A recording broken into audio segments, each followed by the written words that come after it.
Assalamualaikum warahmatullahi wabarakatuh. Perkenalkan nama saya Izatun Nauli dengan kelas TI 3H. Di sini saya akan menjelaskan mengenai UTS pembelajaran mesin yang telah diberikan oleh dosen saya, yakni Pak Saktian Enggar Sukmana SPDMT. Nah, langkah pertama yang saya lakukan yakni persiapan data. Nah, persiapan data di sini saya menggunakan import library. Yang saya gunakan library di sini ada Pandas, NumPy, Matplotlib, .plotpilot. Nah, kemudian uh, mengambil datanya dari Google Drive. Sebelumnya saya upload dulu data tersebut di Google Drive, kemudian saya sambungkan antara Google Drive dengan Google Colab. Nah, kemudian pemanggilan menggunakan nama data dengan link seperti berikut. Kemudian saya tampilkan data teratas dari data tersebut. Maka muncul seperti berikut. Nah, perlu diketahui bahwa data yang saya gunakan yakni data koordinat trayektori berjalan manusia. Nah, untuk X-nya di sini saya menggunakan length X, length Y, dan length Z. Untuk Y-nya adalah identity. Kenapa saya menggunakan X, length Y, dan length Z, dan Y-nya identity? Karena identity ini dipengaruhi oleh length X, length Y, dan length Z. Kemudian saya melakukan encoding. Kenapa di sini saya melakukan encoding? Karena di sini ada variabel yang masih string. Karena pada tahapan regresi di sini harus menggunakan angka. Nah, fungsi dari encoding di sini yakni merubah dari tipe data string menjadi angka sama halnya dengan label. Nah, saya lakukan encoding semuanya yakni length X, length Y, length Z, dan identity. Maka muncul seperti berikut. Nah, tampilan di sini sudah dibulatkan. Kan awalnya tadi dalam bentuk string, kemudian di sini jadi integer. Nah, kemudian saya tampilkan ukuran data menggunakan data.shape, info data, data.info, deskripsi data, data.deskripsi.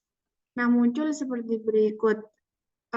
Untuk rata-rata dari data tersebut yakni 23,50, untuk minimalnya 0, sedangkan 25%-nya yakni 11,75, 50%-nya 23,50, 75%-nya 35,25. Dan untuk maksimalnya dari data tersebut adalah 47. Nah, yang dilakukan kedua untuk melakukan regresi yakni visualisasi data. Nah, di visualisasi data di sini yang dilakukan pertama yaitu import library. Nah, seperti berikut. Kemudian operasi visualisasi di sini, X variabelnya menggunakan length X, length Y, dan length Z. Dan Y variabelnya identity. Maka muncul seperti berikut. Kenapa muncul titik-titik? Karena saya menggunakan pltshop.plot. Kemudian dari data tersebut, output di atas kurang bisa menunjukkan korelasi antara data dalam X dengan data dalam Y. Nah, maka solusi yang dapat dilakukan yakni menggunakan heatmap. Nah, saya menggunakan heatmap untuk menunjukkan akurasi dari korelasi data tersebut. Nah, diketahui bahwasannya length X terhadap length Y memiliki korelasi yang sangat kuat, yakni 0,041, sedangkan yang lainnya min 0,17, dan length X terhadap identity 0,035. Kemudian saya menggunakan regresi linier, tidak menggunakan regresi linier berganda. Nah, apa sih regresi linier? Regresi linier adalah metode statistika yang digunakan untuk membentuk model atau hubungan antara satu atau lebih variabel bebas X dengan sebuah variabel responnya. Di sini saya menggunakan regresi linier, bukan regresi linier berganda. Jadi X-nya ada satu, yakni saya pilih length X karena dari data di sini ketika di heat map bahwasanya length X dan length Y ini berkorelasi sangat kuat. Jadi saya menggunakan length X. Nah, yang pertama dilakukan ini buat variabel bebas X dan Y sebagai contoh ambil dari hasil analisis korelasi dari kegiatan sebelumnya. Saya menggunakan X-nya ini length X dan Y identity. Nah, kemudian membuat pemisahan data uji dan data latihan untuk proporsi 7:3 menggunakan codingan seperti berikut. Di sini size-nya 0,7 dan 0,3 karena membandingkan proporsi 7:3. Kemudian memunculkan hasil training dataset yang sudah saya masukkan, maka hasilnya seperti berikut dari X-trend dan Y-trend. Kemudian melakukan training model. Nah, di sini import state models.api, kemudian fitting garis regresi. Nah, fitting garis regresi di sini memunculkan cons dan length. Cons di sini yang dihasilkan 18,985094 dan length-nya yaitu 0,089012. Nah, ketika LR summary di sini, maka muncul seperti berikut. Yang kan tadi yang dimasukkan identity dan length X kan. Maka muncul R squared yaitu 0,009. Nah, kemudian yang dilakukan yaitu visualisasi garis regresi. Nah, di sini menggunakan plot. Nah, yang di sini yang dimasukkan adalah cons yang dari sini. Yang dimasukkan tadi X-nya itu berupa length X dan Y-nya berupa identity. Nah, kemudian yang di sini memasukkan length X yang ada di sini yang sudah dihitung di atas. Kemudian muncul seperti berikut, garis-garis seperti berikut. Kemudian dalam regresi di sini saya melakukan residual analysis.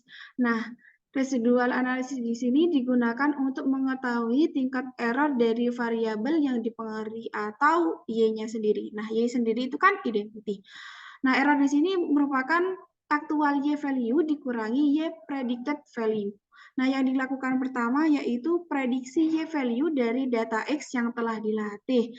Nah, di sini tuh kan Y prediksi adalah RR prediksi X train SM. Res sama dengan Y-trend dikurangi Y-trend prediksi. Kemudian kita melakukan cek histogram apakah berdistribusi normal atau tidak. Nah, di sini diketahui error trendnya itu ketika Y-trend dikurangi Y-trend prediksi, maka puncaknya ada di 0,025, berada di sini. Nah, kemudian kita munculkan PLT scatter. Maka munculnya seperti berikut dari hasil Y-trend dikurangi Y-trend prediksi. Kemudian melakukan prediksi pada data uji dan evaluasi model menggunakan codingan seperti berikut. Kemudian melakukan prediksi Y-value yang berkolaborasi dengan X-test SM. Nah, di sini diambil dari X-test SM dari sini, yakni data uji dan evaluasi model. Kemudian menampilkan 5 data prediksi teratas, maka muncul seperti berikut. Nah, prediksi di atas ini kan hasil dari X-nya berupa